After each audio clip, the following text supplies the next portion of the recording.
హరి ఓం. పరమేశ్వర స్వరూపం సభకి నమస్కారం. తిరువన్నామలై శ్రీచక్ర స్వరూపం. ఆ కొండ శ్రీచక్రము అని నమ్ముతారు. నమ్మి శాక్తేయులు దానికి ప్రదక్షిణం చేస్తారు. కావ్యకంఠ గణపతి ముని ఆ శివ కోణములు శక్తి కోణముల చేత అది ఆ కొండ పాదం యొక్క స్వరూపం చేత అది ఆ సాక్షాత్తుగా శ్రీచక్ర స్వరూపమే అని నిర్ధారించారు. ఎవరు ఏ కోణంలో చూస్తారో ఆ కోణంలో కనపడుతుంది ఆ కొండ. అంత గొప్ప కొండ కాబట్టి అది స్థూల శివుడు. ఆ స్థూల శివుడి ప్రదక్షిణానికి అంత వైభవం ఉంది. గిరి ప్రదక్షిణానికి మీకు గిరి ప్రదక్షిణం ఒక అరుణాచలంలోనే కాదు, చాలా చోట్ల ఉంది. సింహాచలానికి గిరి ప్రదక్షిణ ఉంది, శ్రీకాళహస్తికి గిరి ప్రదక్షిణ ఉంది, అరుణాచలానికి గిరి ప్రదక్షిణ ఉంది. ఇవన్నీ గిరి ప్రదక్షిణాలు ఉన్న క్షేత్రాలే. అరుణాచలంలో గిరి ప్రదక్షిణానికి ప్రత్యేక ప్రాధాన్యత ఉంది. అక్కడ కొండ మీద శివుడు, ఇక్కడ కొండే శివుడు. కొండలో శివుడు దక్షిణామూర్తి. ఊళ్ళో అరుణాచల క్షేత్రమునందు అరుణాచలేశ్వరుడు అగ్నిలింగం. ఇన్ని ఉన్న క్షేత్రం అరుణాచల క్షేత్రం. అక్కడ పూర్వం వజ్రాంగదుడు అని ఒక మహారాజు, ఆయన ఒకానొకప్పుడు ఒక గుర్రం ఎక్కి ఆ ఒక పునుగు పిల్లిని తరుగుతున్నాడు. ఆ పునుగు పిల్లి కొండ పాదాల్లోకి వెళ్ళిపోతే ఆయన కొండ పాదాల్లోకి వెళ్ళాడు. అది కొండకి ప్రదక్షిణం చేసింది. ఈయన ప్రదక్షిణం చేస్తున్నాను అనుకోలేదు. ఆ పునుగు పిల్లిని పట్టుకోవడం కోసమని పరిగెత్తాడు ఆ గుర్రం మీద. చాలా దూరం వెళ్ళడంలో ముగ్గురు అలిసిపోయారు. పునుగు పిల్లి అలిసిపోయింది, గుర్రం అలిసిపోయింది, వజ్రాంగదుడు అలిసిపోయాడు. అకస్మాత్తుగా ఆ గుర్రము పునుగు పిల్లి రెండూ పడిపోయి అంతర్ధానం అయిపోయింది. వజ్రాంగదుడు కింద పడిపోయి చూస్తున్నాడు ఆ పొదల్లో. ఇదేమిరా, నేను ఎక్కిన గుర్రం అంతర్ధానం అయిపోయింది, పునుగు పిల్లి అంతర్ధానం అయిందని. ఇద్దరు విద్యాధరులు ఆకాశంలో కనబడ్డారు. ఎవరు మీరన్నాడు. ఇప్పటి వరకు నువ్వు ఎక్కిన గుర్రాన్ని నేను, ఇప్పటి వరకు నువ్వు తరివిన పునుగు పిల్లిని నేను అంది. మీరిద్దరూ మరి ఎందుకు అలా అయ్యారు, ఇప్పుడు ఎందుకు విద్యాధరులు అయ్యారని అడిగాడు. గత జన్మలో మేమిద్దరము కూడా విద్యాధరులమై హిమాలయ పర్వత ప్రాంతంలో దుర్వాసో మహర్షి ఒక పెద్ద పుష్పవాటిని పెంచి ఆయన అక్కడ తపస్సు చేసుకుంటున్నాడు. శాండిల్య వృక్షం కింద కూర్చొని ఆ శాండిల్య వృక్షం కింద తపస్సు చేసుకుంటూ ఉండగా మేమిద్దరం లోపలికి వెళ్ళాం అని తన పక్కన ఉన్నటువంటి విద్యాధరుణ్ణి పరిచయం చేశాడు. ఈయన పేరు కాంతిశాలి, నా పేరు కళాధరుడు. మేమిద్దరం విద్యాధరులం. ఆ పుష్పవనంలోకి వెళ్ళాం. మంచి సువాసన వస్తోంది. ఒక ఆయన పూల మొక్కల్ని చూసి సంతోషపడిపోయి ఒక్కొక్కడికి ఒక్కొక్క అలవాటు. కొంతమంది చూడండి నడుస్తూ రాళ్ళన్నీ తంతూ ఉంటారు, కొంతమంది నిలబడి కనబడ్డ చెట్ల ఆకులన్నీ తుంపుతూ ఉంటారు. అలా ఆయన పూదోట దగ్గర నించుని భూమి ఆ మట్టిని అంతటినీ కూడా కాలుతో తంతున్నాడు. ఇంకొక ఆయన గబగబా లోపలికి వెళ్ళి ఆ పువ్వులన్నీ కూడా పువ్వులా కొయ్యాలి. పువ్వుని పువ్వులా కొయ్యడం చేతకాని వాడిని చూస్తే చాలా అసహ్యం వేస్తుంది. ప్రపంచంలో అత్యంత అసహ్యకరమైన పూజ ఏదో తెలుసా? పువ్వుని పట్టుకుని రేకులు విప్పేసి పూజ చేయడం. అంతకన్నా దారుణమైన పూజ లోకంలో ఇంకోటి లేదు. అసలు వాడు వెంటనే పూజలోంచి తీసేయాలి. వాడు పనికిరాడు పూజకి. హృదయ సౌకుమార్యం లేనివాడు, సత్వగుణం లేనివాడు పూజకి ఎలా పనికొస్తాడు? ఒక గులాబీ పువ్వుని పరమేశ్వరుడు ఎంత అందంగా నిర్మాణం చేశాడు. అంత అందంగా ఈశ్వరుడు నిర్మిస్తే దాన్ని పట్టుకుని ఇలా చిదిమేసి ఆ రేకులు తీసి పడేసేటటువంటి వాడు పూజ వాడు చేసేది. వాడు పూజ భంగం చేస్తున్నాడు వాడు. అందుకే పూజ యందు పువ్వు రేకులు విప్పి పూజ చేయడం నిషిద్ధ కర్మ. ఎవరి మీదన్నా పువ్వుల రేకులు చల్లడం, పువ్వుల రేకులు వెయ్యడం, పువ్వుల రేకులు కింద పడడం, పువ్వుల్ని తొక్కడం, పూలు రేకులు విప్పి పూజ చేయడం, ఇవన్నీ దుష్కర్మాలు. ఎప్పుడూ చేయకూడదు అలాంటి తప్పు పనులు. ఎవడడిగాడు నీ దగ్గర ఎక్కువ పువ్వు లేకపోతే ఒక్క పువ్వు వేయి ఈశ్వరుడి మీద చాలు. ఎవడు నిన్ను రెక్కలు విప్పి ఆ రేకులన్నీ తీసుకొచ్చి పూజ చేయడం ఏంటి? అసహ్యకరమైన విషయం తప్పది. ఎప్పుడు చేయకూడదు అలాంటి తప్పుడు పనులు. కాబట్టి ఆయన పువ్వుని పువ్వులా కొయ్యకుండా ఆ పువ్వులన్నింటినీ కూడా ఏదో పట్టుకుని ఒక్కసారి ఇలా లాగేసి కోసేస్తున్నాడు. ఆ చెట్లు ఆ పువ్వులు లాగేస్తే జడ పట్టుకు లాగితే ఆడపిల్ల నిప్పితో తప్పించుకుని వెనక్కి లాక్కున్నట్టు ఆ కొమ్మలు వెనక్కి ఎడుతున్నాయి. ఈ చప్పుడికి దుర్వాసో మహర్షి కళ్ళు తెరిచాడు. భూమిని తన్నకూడదు నిష్కారణంగా. ఒకడు పదఘట్టన చేస్తున్నాడు, ఒకడు పువ్వులు కోస్తున్నాడు. ఆయన వెంటనే ఆగ్రహోదగ్రుడయ్యాడు. మహాత్ములకు అసహ్యం వేసింది అంటే వాళ్ళ భావన సౌకుమార్యం. వాళ్ళ భావన సంపత్తి చేత అసహ్యం వేస్తుంది అవతల వాళ్ళని చూస్తే. అందుకని చిన్న కారణానికి కోపగించుకున్నారని అనకూడదు. నీకు చిన్న కారణం, ఆయనకి అది ఎంత చికాగ్గా అనిపిస్తుందో ఆ పనులు చూస్తే. కాబట్టి ఆయన అన్నాడు, ఒకడు భూమిని తంతున్నాడు, ఒకడు పువ్వులు కోసేస్తున్నాడు సువాసనగా ఉన్నాయి కదా అని. కాబట్టి కాంతిశాలికి కళాధరునికి శాపవాక్కిస్తున్నాను, ఎవడు భూమిని తన్నాడో వాడు గుర్రం అవుతాడు. అదే పనిగా చప్పుడు చేస్తూ మనుష్యుల్ని కిచ్చుకు తిరుగుతూ ఉంటాడు. కాబట్టి భూమండలానికి వెళ్ళి గుర్రం అయిపడు అన్నాడు. ఎవడు పువ్వుల్ని దుడుకుగా కోశాడో ఆ పుష్పముల యొక్క సౌరభమునందలి వ్యామోహంతో వాడు కస్తూరి మృగం అవుతాడు. కస్తూరి మృగమై, కస్తూరి మృగం కస్తూరి దాని శరీరంలోంచి వస్తుంటుంది. కానీ అది వాసన చూసి ఎక్కడి నుంచో మంచి వాసన వస్తోంది అనుకుని పరిగెడుతూ ఉంటుంది. ఎక్కడికి వెళ్ళినా వాసన వస్తూ ఉంటుంది, దాని ఒంట్లోదే ఆ కస్తూరి. కానీ అది దాని ఒంట్లోదే ఆ కస్తూరి అని తెలుసుకోలేక పరిగెడుతుంటుంది. అలా పరిగెత్తే కస్తూరి మృగాన్ని అవుతావు. ఆ కస్తూరి మృగాన్ని తరిమాడు వజ్రాంగదుడు. ఈ కస్తూరి మృగం, ఈ గుర్రం రూపంలో ఉన్నటువంటి కళాధరుడు ఇద్దరూ పరిగెడుతున్నారు. వాళ్ళు అడిగారు దుర్వాసో మహర్షిని, మేము అపరాధం చేశాం, మాకు ఎలా శాపావకాశం, ఎలా శాప విమోచనం. ఇప్పుడు బుద్ధి వచ్చింది. ఆయన అన్నాడు, తెలిసో తెలియకో జంతు రూపంలో మృగ రూపంలో ఉంటారు కాబట్టి ప్రదక్షిణం యొక్క గౌరవం మీకు తెలియకపోయినా, తెలియక ముట్టుకున్న అగ్ని కాల్చినట్టు, తాగిన పాలు కడుపు నింపినట్టు, నీరు తాగితే దాహం తీరినట్టు, గాలి తగిలితే సుఖంగా ఉన్నట్టు, అరుణాచలానికి మీరు ఎప్పుడు ప్రదక్షిణం చేస్తారో అప్పుడు మీ పాపములన్నీ నశించిపోతాయి. నశించిపోయి మీరు మళ్ళీ విద్యాధరులు అవుతారన్నారు.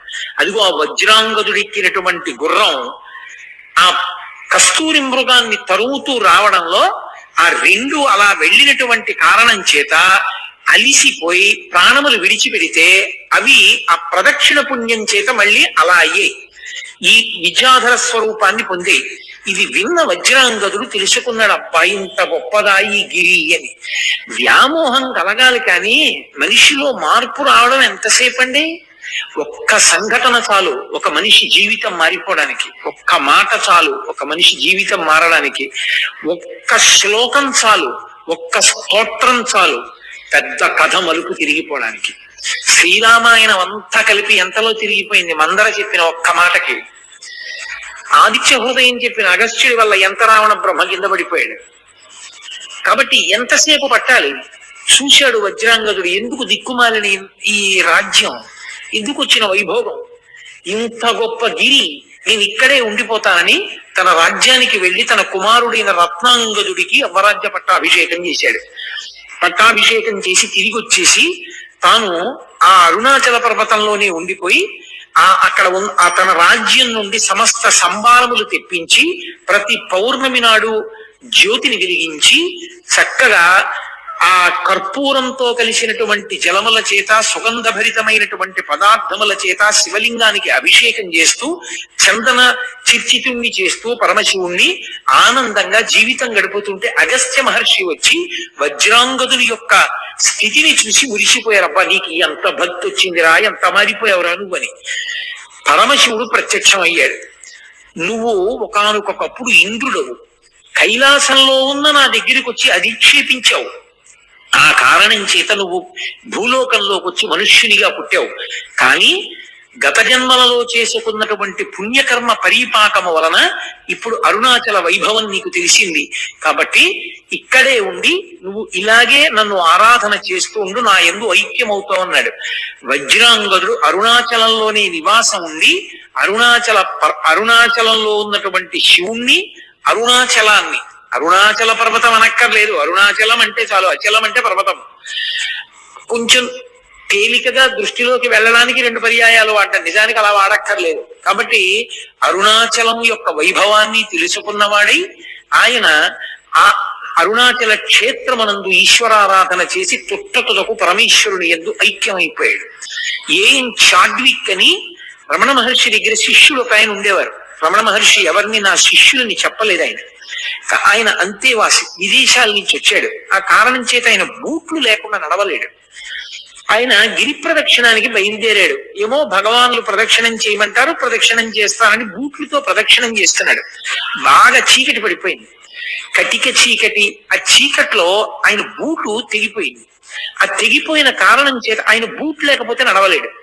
ఆయన సతికిల పడిపోయి కూర్చుని ఆ పర్వతం వంక చూసి, భగవన్నేమో ఇది పరమశివుడు అంటారు, నాకేమో బూటు తెగిపోయింది, బూటు లేకుండా నడవలేను, కటిక చీకటి, ఏ ఉపద్రవం వస్తుందోనని ఆ పర్వతం వంక చూసి అరుణాచల శివ అరుణాచల శివ అరుణాచల శివ అని అరిచాడు.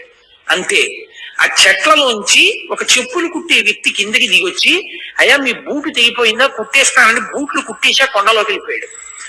అతను కుడుతున్నంతసేపు, కొండలోకి మళ్ళీ వెళ్ళిపోతున్నంతసేపు చాడ్వికి ఆలోచన రాలా, ఇంత చీకట్లో కొండ నుంచి ఎవరు దిగుతారు పొదల్లోంచి, చెప్పులు కుట్టేవాడు ఎందుకు వస్తాడు, ఎందుకు చెప్పులు కుడతాడు, ఎందుకు మళ్ళీ పొదల్లోకి ఎడతాడని. అతను వెళ్ళిపోయి కనపడ్డం మానేశాక ఆలోచన వచ్చింది, బూట్లు లేకపోతే నడవలేక నేను నమ్మి పిలిచినందుకు పరమశివుడే వచ్చి నా బూట్లు కుట్టాడు. వెంటనే ఆయన కొండవంక తిరిగి కన్నీళ్లతో నమస్కారం చేశాడు. అలాగే ఒక మహానుభావుడు పంగు యోగి అని, ఆయనకి కాళ్ళు లేవు. కాళ్ళు లేకపోతే ఆయన పిరుదుల మీద డేకుతూ గిరి ప్రదక్షిణం చేస్తున్నాడు. ఆ పంచశిఖర దర్శనము అని ఆ పరమేశ్వరుని యొక్క 5 మూర్తులు, పార్వతీదేవి, పరమశివుడు, సుబ్రహ్మణ్యుడు, విఘ్నేశ్వరుడు, నందీశ్వరుడు, పంచశిఖర దర్శనము అని చేస్తారు. ఆ పంచశిఖర దర్శనం దగ్గరికి వెళ్ళేటప్పటికీ ఆయన అక్కడికి వెళ్ళి నమస్కారం చేద్దామని డేకుతున్నాడు. ఎక్కడి నుంచో ముసలాయన వచ్చి ఒక్క తోపు తోశాడు. ఏ అరుణాచలానికి ప్రదక్షిణం చేయడానికి అలా డేకుతూ పిరుదుల మీద వెళ్ళాలా, ఏం నడవలేవా, లేచి నడు అన్నాడు. అని వెళ్ళిపోయాడు అంతే వేగంగా. ఆయన తెల్లబోయి చూసి నేను నడవడమా అనుకుని పైకి లేచాడు. ఆయన కాళ్ళు వచ్చేసి ఆయన గిరి ప్రదక్షిణం చేశాడు. అలాగే మహానుభావుడు ఒక దొరగారు ఒక ఆయనకి గిరి ప్రదక్షిణం చేస్తున్నప్పుడు కాళ్ళు లేని వాడికి కాళ్ళు వచ్చాయి ఒకప్పుడు. ఆ భక్తి చేత పరమేశ్వర అనుగ్రహంగా పొందారు. గిరి ప్రదక్షిణం చేసిన అందరికీ వస్తాయా అంటే, ఆ శక్తి, ఆ భక్తి నీకు ఆ ధృతి ఉన్ననాడు ఫలిస్తుంది. కాబట్టి ఆ గిరి ప్రదక్షిణం ఎన్ని విశేషాలను నిరూపణం చేసి చూపించింది. అంత గొప్ప ప్రదక్షిణం ఆ గిరి ప్రదక్షిణం. అసలు అరుణాచలం ప్రవేశించడం ఒకెత్తైతే, ఆ అరుణాచలానికి ప్రదక్షిణం చేయడం జీవితంలో మహద్భాగ్యం. అందున పరమశివనామం చెప్పుకుంటూ ఆ గిరి ప్రదక్షిణం చెయ్యడం అంటే అదొక గొప్ప అదృష్టం. నాకు ఒక్కటి జ్ఞాపకం వస్తుంది, ఈశ్వరానుగ్రహము తప్ప అది నా వలన సాధ్యమయ్యే విషయమా? ఎప్పుడు అరుణాచలం వెళ్ళినా నిజంగా అన్ని వందల మందితో ఆ డప్పులు డోళ్లు వాయించుకుంటూ ఆ శివనామం చెప్పుకుంటూ బృందాలుగా అంత సంతోషంగా రాత్రి వేళ గిరి ప్రదక్షిణం చేసి తెల్లవారుజాము వేళటికి మేము ఉన్నటువంటి విడిదికి వచ్చి పడుకుని తెల్లవారేటప్పటికి అబ్బే నాకేమీ అలసట్లేదు గురువు గారు అని అందరూ లేచిపోతే మళ్ళీ సంతోషంగా తిరుగుతుంటే ఎంత ఆనందంగా గడిపే వాళ్ళమో. గిరి ప్రదక్షిణానికి ఒక లక్ష్యం ఉంది. మీరు ఎప్పుడైనా గిరి ప్రదక్షిణానికి బయలుదేరే ముందు ఎవరితోనైనా 14 మైళ్ళు నడవాలి అని చెప్పారనుకోండి, అమ్మో నడవగలనంటారా, చెప్పులు వేసుకోవచ్చా అండి అని అడుగుతారు. చెప్పులు వేసుకోకుండా ఉండడం మంచిది. గుళ్ళో ప్రదక్షిణానికి చెప్పులు వేసుకుంటావా అన్నారు అనుకోండి, అమ్మో చెప్పులు వేసుకోకుండా నడవడమే ఎందుకైనా మంచిది, వెనక నుంచి ఓ కారో ఏదో నడిపించుకుంటూ వస్తాం అంటారు. నిజంగా గిరి ప్రదక్షిణానికి బయలుదేరిన వాడు ఏ అలసట లేకుండా గిరి ప్రదక్షిణం పూర్తి చేసేస్తాడు. పరమ సంతోషంగా పూర్తి చేస్తాడు. ఒక్క కాలే సరిగా ఉండి రెండవ కాలు తోటకూర కాడలా వేలాడిపోయినటువంటి వ్యక్తులు, గట్టిగా 1 మైలు దూరం నడవలేనటువంటి వాళ్ళు కాలు కింద పెట్టి 1 కిలోమీటర్ దూరం లేనటువంటి ఆఫీస్కి ఏదో ఒక వాహనం లేకుండా వెళ్ళలేని వాళ్ళు, నా జీవితంలో నేను 3-4 పర్యాయాలు చూసే వాహనం ఎక్కకుండా 14 మైళ్ళు అటువంటి వాళ్ళు ప్రదక్షిణం చేయడం. అందరికన్నా ముందు నడుస్తూ చేశారు కూడా వాళ్ళు. అది ఆ అరుణాచలేశ్వరుడి అనుగ్రహం, వాళ్ళ యొక్క భక్తి తీవ్రత. ఆ భక్తి వాళ్ళని నడిపిస్తుంది. ఆ చంద్రశేఖరేంద్ర సరస్వతి మహాస్వామి తరచుగా చెప్తుండేవారు, అరుణాచలానికి ప్రదక్షిణం చేయి నీకు ఆరోగ్యం చేకూరుతుంది అనేవారు. అవన్నీ ఓషధులు. ఆ ఓషధుల నుంచి వచ్చేటటువంటి గాలి చేత ఎంత గొప్ప సువాసన. ఇంకా ఇప్పుడు ఆ గిరి ప్రదక్షిణం చేసేటప్పుడు చాలా వాహనాలు పెరిగిపోయాయి. ఇన్ని వాహనాలు ఇప్పుడు ఎక్కువైపోయాయి, ఎంతో ఉబ్బిడిగా నడవలసి వస్తుంది. కానీ ఆ ఏంటి ఉత్తరలింగాన్ని దాటిపోయిన తర్వాత మళ్ళీ ఆ పెద్ద రోడ్డు వచ్చేసిందో, ఈశాన్యలింగం వైపుకి వెళ్ళే రోడ్డు, అక్కడి నుంచి ఇంకా మళ్ళీ చాలా ఒళ్ళు దగ్గర పెట్టుకుని నడవాలి. పూర్వం అలా కాదు. నేను ప్రారంభంలో అరుణాచలానికి వెళ్ళిన రోజుల్లో అసలు ఎక్కడా ఒక్కటి కనపడేది కాదు. కటిక చీకట్లో నడిచి వెడుతూ ఉంటే ఒక దేవాలయం దగ్గర బయలుదేరినప్పుడు ఆ దేవాలయం నుంచి ఇంకో దేవాలయం వరకు కుక్క వచ్చేది సాయం. అది ఏమి విచిత్రమో తెలియదు. నేను మొన్న ప్రదక్షిణం చేసినప్పుడు కూడా అలాగే వచ్చేది. ఆ కుక్క వచ్చి ఈ దేవాలయం దగ్గర బయలుదేరితే ఇక్కడి నుంచి బయలుదేరి వెంట వచ్చేది, పక్కన నడుస్తూ వచ్చేది. ఆ గుడి దగ్గరికి వెళ్ళిన తర్వాత ఈ కుక్క ఆగిపోయేది, అక్కడ ఇంకో కుక్క బయలుదేరేది. అది ఏమి చేసేవి కావు, అదేమి చెనకేవి కావు, అరిచేవి కావు, దెబ్బలాడుకునేవి కావు. అంత కటిక చీకట్లో కూడా దేవాలయాలన్నీ తెరిచి ఉంటాయి. అన్ని దేవాలయాలు దర్శనానికి యోగ్యంగా తలుపులు తెరిచి ఉంటాయి. తలుపులు తెరిచి ఉంటాయంటే తాళం వేసి ఉన్నప్పటికీ ఊచల్లోంచి మీరు దర్శనం చేసుకోవడానికి వీలుగా ఉంచుతారు తప్ప మీకు దేవాలయ దర్శనం ఆగిపోయే రీతిలో ఉండదు. అసలు ఆ గిరి ప్రదక్షిణం చేస్తుంటే అదొక మహాద్భుతమైన అనుభూతి. నాకు నిజంగా మీతో యథార్థం చెప్పాలి అంటే నేను ఒక్క మాట చెప్పేస్తే సరిపోతుంది, అబద్ధం ఎందుకు. నాకు ఉత్తర క్షణం ఈ 2 మైకులు ఇలా తోసేసి కిందకి దిగి సావర్లకోట వెళ్ళి ఏ రైలు ఉంటే ఆ రైలు ఎక్కి వెళ్ళిపోవాలనుంది తిరువண்ணామలై. ఇది చెప్తున్నప్పుడు ఆ గిరి ప్రదక్షిణం అంటే నాకు అంత వ్యామోహం, అంత అద్భుతమైనది ఆ గిరి ప్రదక్షిణం, అంత గొప్పగా ఉంటుంది నిజంగా. అది అందులో తెల్లవారుజాము సమయంలో ప్రదక్షిణం చేస్తే ఆ లేత సూర్యకిరణాలు పడుతున్నప్పుడు చూడాలి. ఆ కొండ ఒక్కొక్క చోట ఒక్కొక్కలా ప్రకాశిస్తూ ఉంటుంది.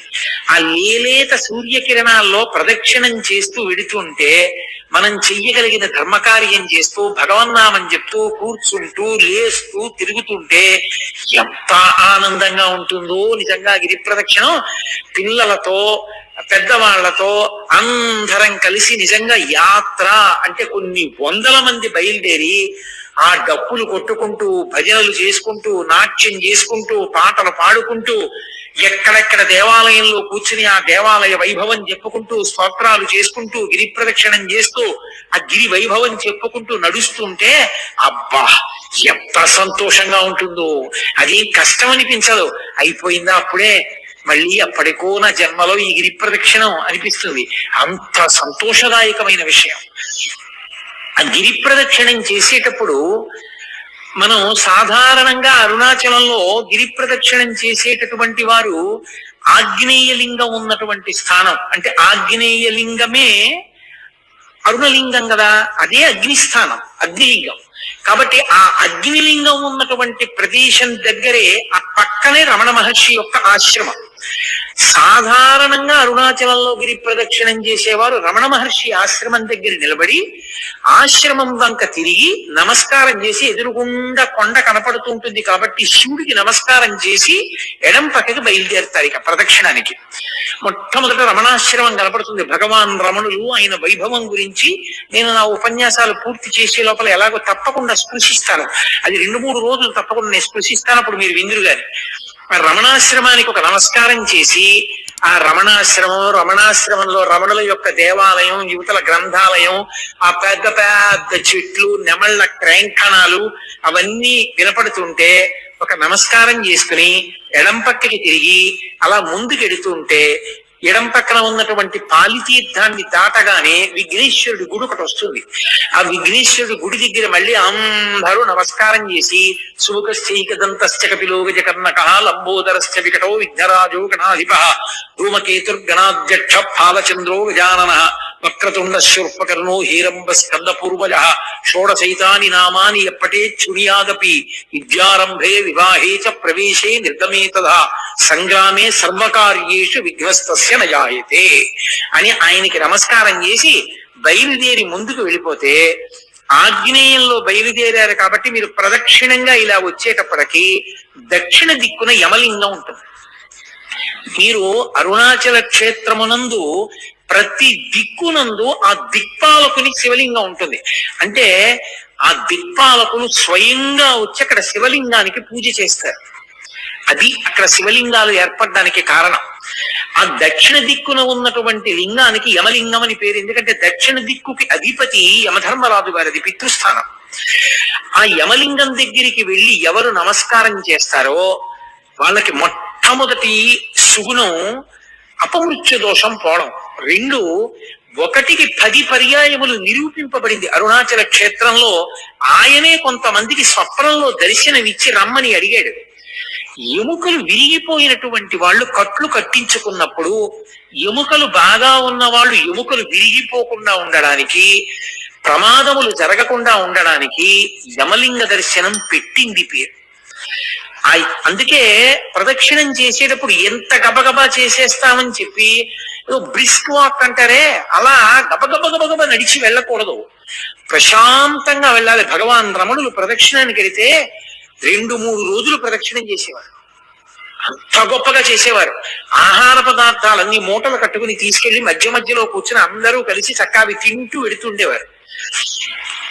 ఏ దీక్షా నియమం లేదు. మీతో నేను మనవి చేశాను కదా, 24 కిలోమీటర్ల పరిధిలో ఏ దీక్షా నియమం లేదు అరుణాచలానికి. ఆ యమలింగం దగ్గర దర్శనం చేసుకుని కొంచెం ముందుకెడితే బెంగళూరు వెళ్ళిపోయేటటువంటి రోడ్డు ముందుకు వెళ్ళిపోతుంది. పొరపాటున ఆ రోడ్లో కానీ వెళ్ళిపోయారా ప్రదక్షిణంగా వెళ్ళరిగా బెంగళూరు వెళ్ళిపోతారు. అందుకని ఆ రోడ్డు దగ్గర జాగ్రత్తగా చూసుకోవాలి. కుడి చేతి వైపు కొండ ఉంటుంది, అదే గుర్తు. పరమశివుడు కుడి చేతి వైపు ఉన్నాడు, ఆయన చుట్టూ తిరుగుతున్నాం మనం. అందుకే ఇలా వెళ్ళిపోయే రోడ్ని విడిచిపెట్టేసి ఇలా ప్రదక్షిణం రోడ్లోకి తిరిగిపోతే ఆ రోడ్డు ప్రశాంతంగా ఉంటుంది, చాలా ప్రశాంతంగా ఉంటుంది. ఎన్ని చెట్లు, ఇప్పుడు చాలా దేవాలయాలు కట్టేశారు అవన్నీ. పూర్వం అన్ని దేవాలయాలు లేవు, ఇంకా ప్రశాంతంగా ఉండేది. ఎంత బాగుండేదో పూర్వం. ఆ చెట్ల పక్క నుంచి, ఆ చెట్ల కింద నుంచి నడిచి వెళ్ళేటప్పుడు అరుణాచలంలో ప్రదక్షిణానికి 3 నియమాలు ఉన్నాయి. ఎప్పుడూ కుడి పక్కకి వెళ్ళకూడదు ప్రదక్షిణంలో, ఎడంచేతి పక్క నుంచే చెయ్యాలి. ఎందుచేత అంటే దేవతలు, యక్షులు, గంధర్వులు, కిన్నెరులు, కింపురుషులు, శ్రీ మహావిష్ణువు, లక్ష్మీదేవి, ఇంద్రుడు కూడా కుడి చేతి వైపు ప్రదక్షిణం చేస్తారు. సిద్ధ సంఘములు ప్రదక్షిణం చేస్తుంటాయి. అందుకని మనం అటు వెళ్ళకూడదు. అరుణాచల ప్రదక్షిణంలో కోరిక కోరకూడదు. ఎందుకో తెలుసా? దేవతలు మనని చూస్తే వరమిస్తారు. మీరు ఏదో అడిగితే అక్కడతో పోతుంది. మీరు ఏమీ అడగకుండా ప్రదక్షిణం చేస్తే దేవతల అనుగ్రహం కూడా కలుగుతుంది. కాబట్టి ఆ ప్రదక్షిణ మార్గంలో ఎడం చేతి వైపు నుంచి వెళ్ళాలి. స్కాందంలో ఒక విషయం చెప్పారని సాక్షాత్ భగవాన్ రమణులే చెప్తుండేవారు. అరుణాచల గిరి ప్రదక్షిణం చేసేటప్పుడు ఎవరికైనా దెబ్బ తగిలి కొంచెం నెత్తురు కారితే వెంటనే ఆ నెత్తురు దేంతో తుడుస్తారంటే దేవేంద్రుడి మెడలో ఉండేటటువంటి మందారమాలలో ఉన్న మందార పువ్వుని నలిపి ఆ మందార గంధంతో, ఆ మందార ముద్దతోటి కట్టుకడతారు. అది కూడా సాక్షాత్తుగా లక్ష్మీదేవి ఒంటికి రాసుకునేటటువంటి పసుపు తీసి అమ్మవారు అక్కడ ముద్ద పెడుతుంది. నేను దాన్ని ప్రమాణం చేయించుకునే నా కూతురు వివాహం చేసేటప్పుడు, నా కూతుర్ని పెళ్లి కూతుర్ని చేసినప్పుడు సువాసిని పూజకి అర్హతగా నేను ఆ అరుణాచల గిరి ప్రదక్షిణంలో దెబ్బ తగిలి కించిత రక్తం కారిన ఆవిడ్నే నేను ఆ పూజార్హతగా తీసుకుని ఆవిడికే సువాసిని పూజ చేయించాను కూడా. కారణం ఇది.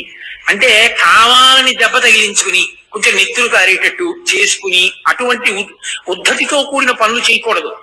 మన ప్రమేయం లేకుండా దెబ్బ తగిలింది. కాబట్టి అంత గొప్పది ఆ ప్రదక్షిణం.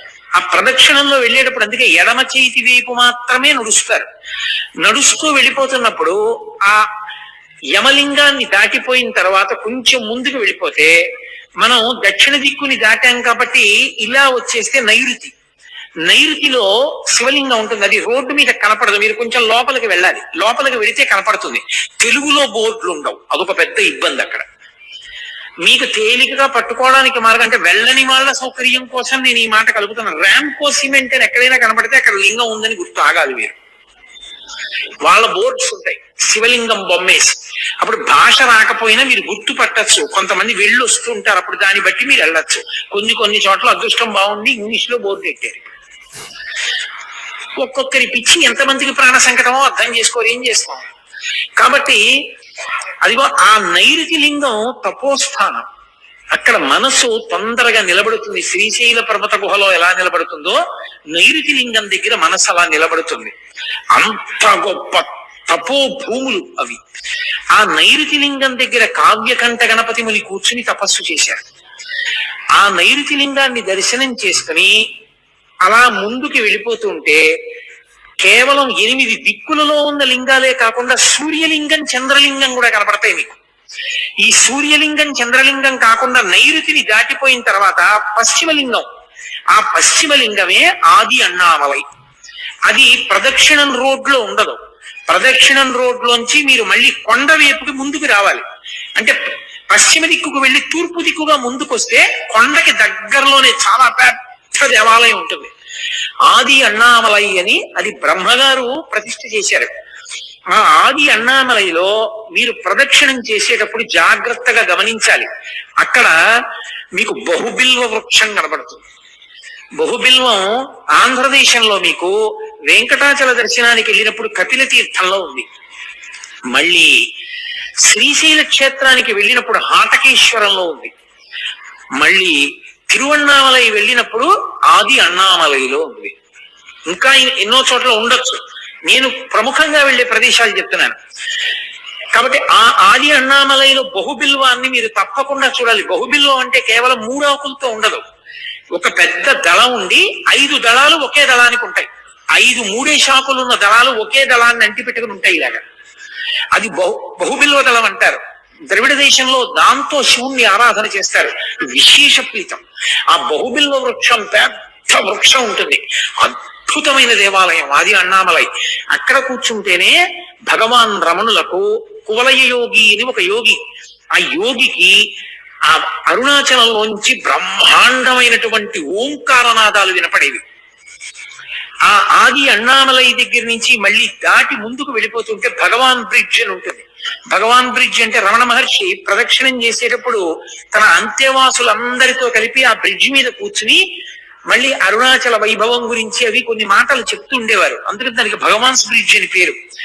అక్కడ ఆగి కొంచెం ముందుకు వెడితే అక్కడ ఆ మనకి ఈ మనం నైరుతి ఆగ్నేయంలో బయలుదేరి దక్షిణానికి వచ్చి, దక్షిణాన్ని నుంచి నైరుతికి వచ్చి, నైరుతి నుంచి పశ్చిమానికి వెళ్ళి, పశ్చిమాన్ని నుంచి ఇలా వస్తే వాయవ్యం, వాయవ్య లింగం ఉంటుంది. ఆ వాయులింగాన్ని దర్శనం చేసేటప్పుడే మీకు గమ్మత్తు ఉంటుంది. ప్రదక్షిణం ఎడంచేతి వీంపు నుంచి వెడుతూ ఇలా కుడి పక్కకు వస్తే, కొండ పాదం వైపుకి వస్తే అక్కడే పంచశిఖర దర్శనము అని ఉంటుంది. ఆ పంచశిఖర దర్శనం చేసినప్పుడు 5 శిఖరములు కనపడతాయి. అవి పంచభూతములు అంటారు. అవే ఇందాక నేను మనవి చేసినట్టుగా పార్వతీ పరమేశ్వర వినాయక సుబ్రహ్మణ్య నందీశ్వరులు 5 శిఖరములుగా ఉన్నారు అంటారు. 5 శిఖరములు చక్కగా వరుస క్రమంలో కూర్చున్నట్లు కనపడతాయి. మీరు రాత్రి ప్రదక్షిణం చేస్తుంటే ఎంత అర్ధరాత్రి వెళ్ళండి, అక్కడ ఉన్న 2 సమాధులు ఉన్నాయి. అక్కడ అవి మహాభక్తులైనటువంటి వారివి. అక్కడికి దగ్గరలో ఉన్న చోట ఒక వ్యక్తి తిరుగుతూ ఉంటాడు.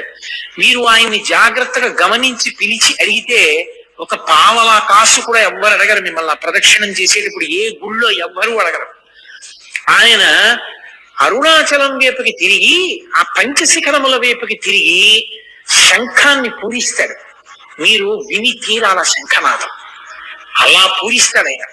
నేను ఎప్పుడు గిరి ప్రదక్షిణం చేసినా ఆయన కోసం వెతుకుతూ ఉంటాను.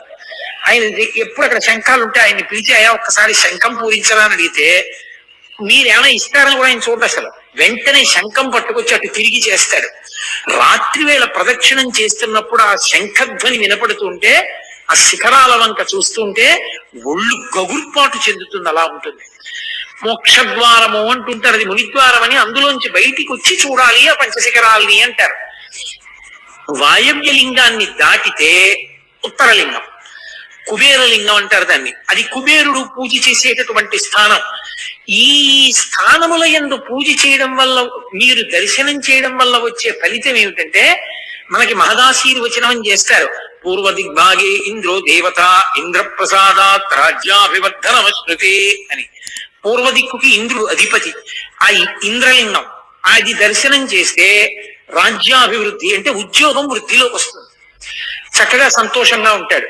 పశ్చిమలింగాన్ని దర్శనం చేశారనుకోండి, పశ్చిమంలో ఉన్నటువంటి వరుణలింగాన్ని దర్శనం చేసినటువంటి కారణం చేత పుత్ర పౌత్రాభివర్ధనమశ్నుతే, పుత్ర పౌత్రాభివృద్ధి కలుగుతుంది.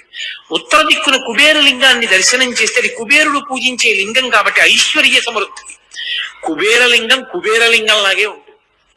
అది రోడ్డు నుంచి లోపలకు కనపడుతూ ఉంటుంది. లోపలికి వెళ్ళి చూస్తే అబ్బో ఎంత దేదీప్యమానంగా ఉంటుందో అసలు ఆ శివలింగం. ప్రదక్షిణం చేసి కొంతసేపు చక్క అక్కడ అరుగుల్లో ఉంటాయి, బాగా పెద్ద అరుగులు, వాటన్నిటి మీద కూర్చుని కాసేపు భజన చేసుకోవచ్చు. ఆ ఉత్తరలింగాన్ని దాటి కుబేరలింగాన్ని దాటి కొంచెం ముందుకు వచ్చేస్తే అక్కడ మళ్ళీ రోడ్డు రెండు కింద విడిపోతుంది. అక్కడి నుంచి మళ్ళీ జాగ్రత్తగా కొంచెం ముందుకి నడిచి వెడితే ఈశాన్యలింగం కనపడుతుంది. అసలు నిజంగా ఈశాన్యలింగమే. ఈశాన సర్వ విద్యానాం ఈశ్వర సర్వభూతానాం బ్రహ్మాధిపతి బ్రహ్మణోధిపతి బ్రహ్మా శివో మే అస్తు సదాశివోం అని సదాశివుడు.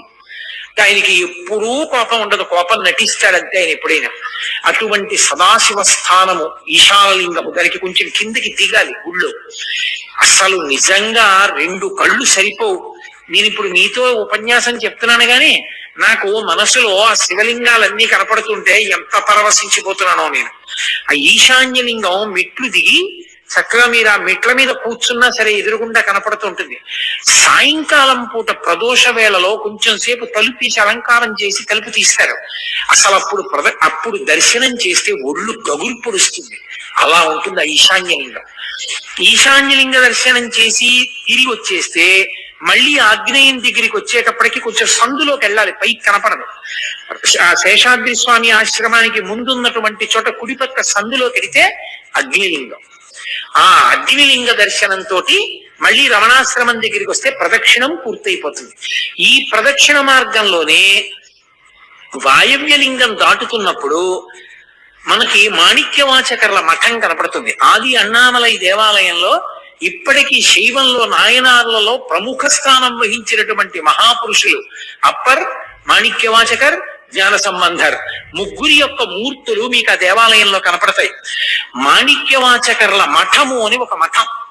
ఆ మఠంలోకి ఓసారి వర్షం వస్తుంటే సూర్య నాగమ్మ గారు వెళ్ళి మరునాడు రమణులను అడిగారు, అయ్యా మాణిక్యవాచకర్ల మఠం ఎందుకు వచ్చింది అని. అప్పుడు చెప్పారు భగవాన్ రమణులు. సూర్య నాగమ్మ గారి లేఖల్లో రాశారు మహాతల్లి.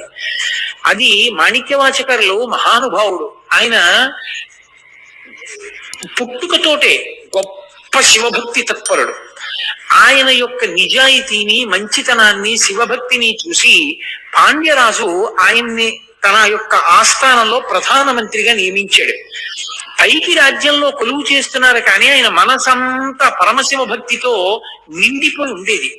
అలా నిండిపోయి ఉన్న కారణం చేత ఒకానొకప్పుడు మహారాజు పిలిచి గుర్రాలు కొని తీసుకురండి అని కొంత పైకం ఇచ్చి గుర్రాలు ఉన్న చోటు ఎక్కడుందో చూసి మంచి గుర్రాలు పట్టండి అన్నాడు. గుర్రాల కోసం వెళ్ళినట్టు ఉంటుంది, శివదర్శనం చేసినట్టు ఉంటుంది, యాత్ర చేసి సద్గురువు పాదాలు పట్టుకోవచ్చు, ఎక్కడో దొరుకుతారు గురువు గారని ఆయన బయలుదేరారు. అలా వెళ్ళి ఆయన ఒక క్షేత్రాన్ని చేరుకుని ఆ శివాలయంలోకి వెళుతున్నారు. అక్కడ ఒక విచిత్రమైన విషయం జరిగింది.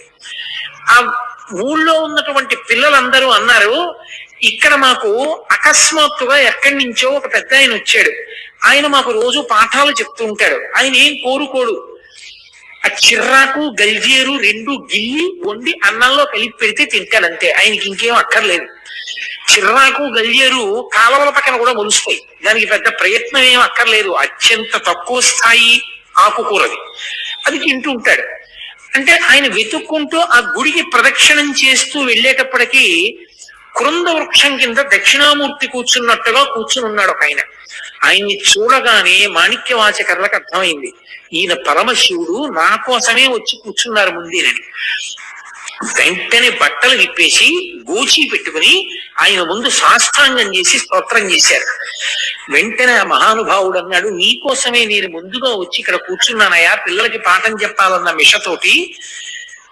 నీవు ఇక నుంచి నీవు గుర్రాలు కొనడానికి తెచ్చినటువంటి డబ్బుతో ఈ క్షేత్రానికి సేవ చేస్తూ ఈ ఆలయాన్ని వృద్ధిలోకి తీసుకొస్తూ ఇక్కడ ఉండిపో అన్నాడు. మాణిక్యవాచకర్లు అక్కడ ఉండిపోయారు. డబ్బంతా అయిపోయి గుర్రాలు లేవు, వెనక్కి వెళ్ళలేదు.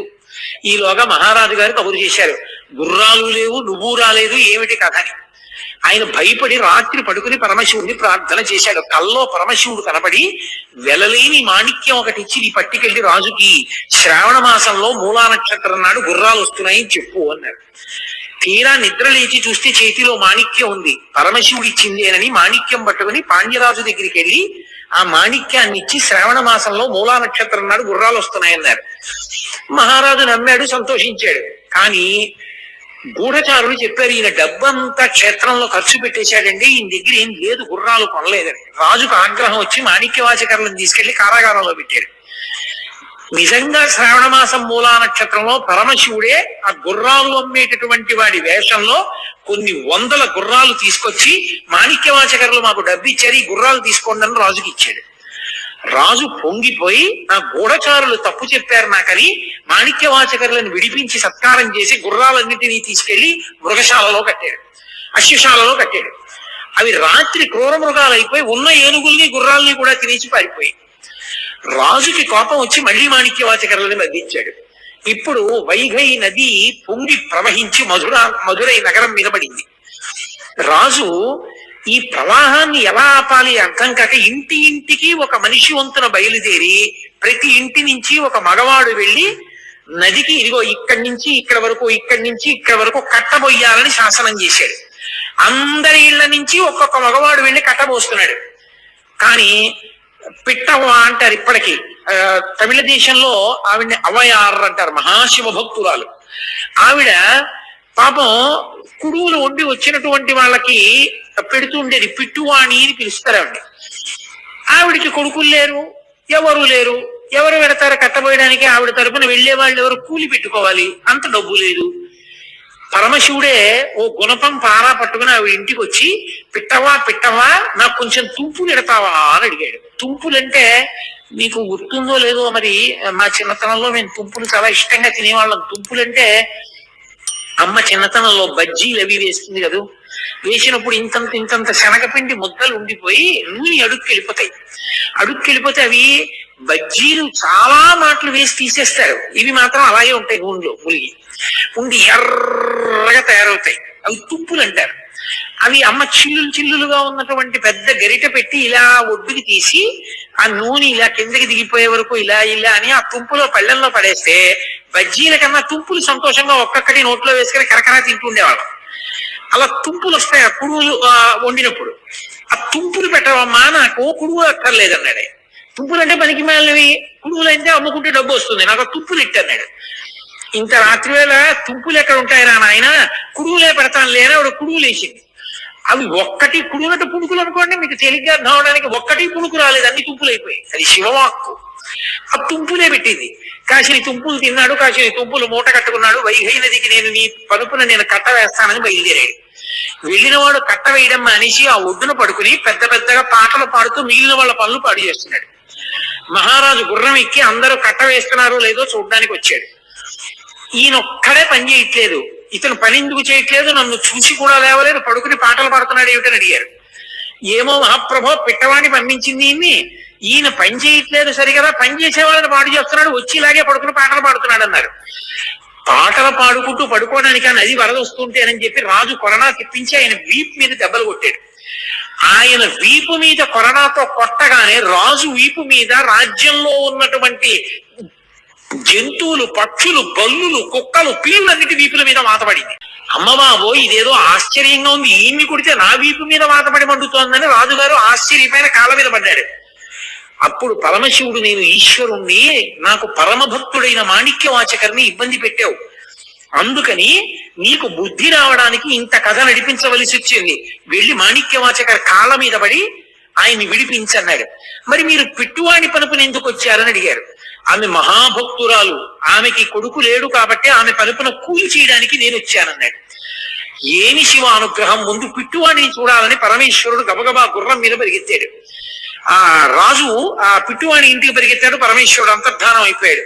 తీరా ఈయన పిట్టువాణి ఇంటికి వెళ్ళేటప్పటికీ ఆవిడ కైలాసానికి వెళ్ళిపోతుంది బుద్ధితో. చూసి ఆశ్చర్యపోయి అంతఃపురానికి వెళ్ళి మాణిక్యవాచకర్ని విడిపించి ఆయనకి సత్కారం చేసి ఆయనని మళ్ళీ యథోచిత స్థానంలో ఉంచాడు. మహారాజా, రాజ్యం నువ్వేలుకో, నాకెందుకు వచ్చిన ప్రధానమంత్రి పదవి, నేను పరమేశ్వరుణ్ణి స్తోత్రం చేస్తూ ఊరూరా తిరుగుతానని ఆయన ఇందాక నేను చెప్పినటువంటి పంచశిఖరముల దగ్గర నిలబడే అరుణాచల పర్వతం వంక చూసి తిరువెంబావై పాడాడు.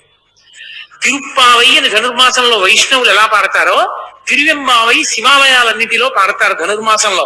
మీరు ఇప్పటికీ తమిళ దేశం పెడితే శివాలయాలన్నిటిలో తిరువెంబావై వినపడుతుంటుంది. ఆ తిరువెంబావై మాణిక్యవాచకర్లు పాడారు. ఆయన ఆఖరికి చిదంబరం చేరుకుని బాగా వృద్ధులైపోయారు, మఠంలో ఉండేవారు.